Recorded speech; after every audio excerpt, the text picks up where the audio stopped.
নমস্কাৰ আপোনালোকক RM education চেনেললৈ সকলোকে স্বাগতম জনাইছো। যদি চেনেলটো নতুনকৈ আছে তেন্তে চেনেলটো সাবস্ক্ৰাইব লাইক কমেন্ট কৰিবলৈ নাপাহৰিব। আহক এতিয়া আমি ভিডিঅটো আৰম্ভ কৰো। পৰীক্ষাত উত্তীৰ্ণ হ'ব পাৰিছে সেই বিষয়ে ইতিমধ্যে তেওঁলোকে সংবাদ মাধ্যম সামাজিক মাধ্যমত প্ৰচাৰ আৰু প্ৰকাশ কৰিছে। তৃতীয় শ্ৰেণী চতুৰ্থ শ্ৰেণী ৰাজপত্ৰিত বিষয়া লোকসেৱা আয়োগৰ পৰীক্ষা এই সকলো বিলাকতে মেধাৰ ওপৰত যি এক নিযুক্তি প্ৰক্ৰিয়া আমি যোৱা ৩.৫ বছৰত স্থাপন কৰিব পাৰিলো সি ভাবো আৰু মই অনুভৱ কৰো সি আমাৰ চৰকাৰৰ কাৰ্যকালৰ এটা হাই পইণ্ট অৰ্থাৎ এক সৰ্বশ্ৰেষ্ঠ সফলতা হৈ থাকি যাব। ২০১২ চনত মই শিক্ষামন্ত্ৰী হৈ থাকোঁতে শিক্ষক নিযুক্তি স্বচ্ছতা দিবলৈ চেষ্টা কৰিছিলোঁ। আজি ২০২৪ চন পাৰ হৈ যাব, ২৫ত আমি ভৰি দিম। যোৱা ১৩টা বছৰে শিক্ষক নিযুক্তিৰ প্ৰক্ৰিয়াক আমি সম্পূৰ্ণ দুৰ্নীতিৰ পৰা আঁতৰত ৰাখিব পাৰিলো আৰু মেধাৰ ওপৰত চাকৰি পোৱা শিক্ষকৰ চাকৰি পোৱা প্ৰক্ৰিয়াটো আমি ইনষ্টিটিউচনেলাইজ অৰ্থাৎ স্থায়ী কৰিব পাৰিলো।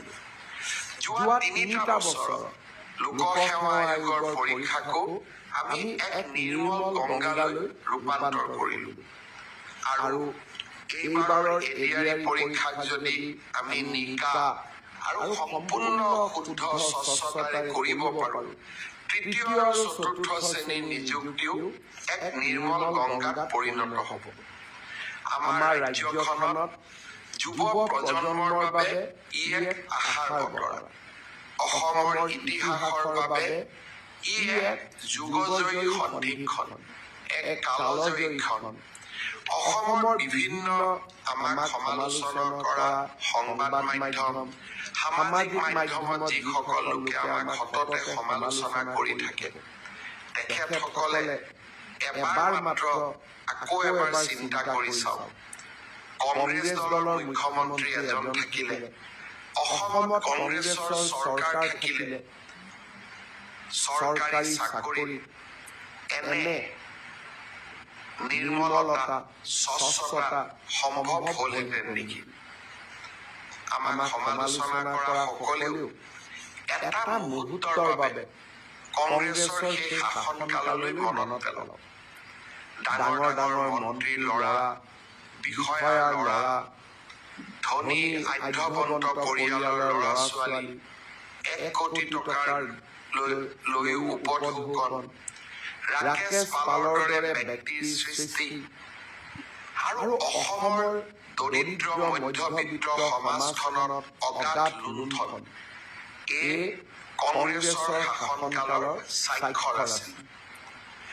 আজি আমাৰ শাসনকালত আমি সেই ব্যৱস্থাক প্ৰত্যাহ্বান জনালো, সেই ব্যৱস্থাক আমি সফলতাৰে পৰিৱৰ্তন কৰিলো আৰু আজি সমগ্ৰ দেশেই স্বীকাৰ কৰিবলৈ বাধ্য হৈছে যে আজি অসমৰ চৰকাৰে অসমৰ ৰাইজে টকা পইচা নিদিয়াকৈ চাকৰি পোৱাৰ ব্যৱস্থা এটাক আদৰণি জনাইছে আৰু তাক আমি আনুষ্ঠানিক ৰূপ দিছো।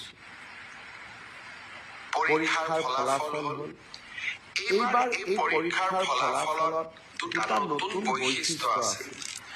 যোৱা কিছুদিন আগতে কেবিনেটত আমি এটা সিদ্ধান্ত লৈছিলো, অসমৰ আটাইতকৈ আদিমতম আৰু আটাইতকৈ প্ৰাচীন জনগোষ্ঠী দুটাই আছিলে মৰাণ আৰু মটক। যিকোনো কাৰণতে শৈক্ষিকভাৱে পিছপৰি থকা বাবে সেই জাতিটোৰ পৰা আজিও দুইটা জনগোষ্ঠীৰ পৰা আজিও এজন মেজিষ্ট্ৰেট বা DSP বা লোকসেৱা আয়োগত পৰীক্ষা পাছ কৰা যুৱক যুৱতী আমি ভবা ধৰণে নিৰ্মাণ কৰিব পৰা নাছিলো। মই এবাৰ প্ৰতিশ্ৰুতি দিছিলো যে মৰাণ জনগোষ্ঠীৰ বাবে এটা মেজিষ্ট্ৰেটৰ পোষ্ট আৰু তেওঁলোকৰ বাবে এটা DSP পোষ্ট আমি সংৰক্ষণ কৰিম আৰু তেনেধৰণে মটক জনগোষ্ঠীৰ বাবেও এটা DSP পোষ্ট আৰু আমি এটা মেজিষ্ট্ৰেটৰ পোষ্ট আমি সংৰক্ষণ কৰিম। এইবাৰ মৰাণ মটক জনগোষ্ঠীৰ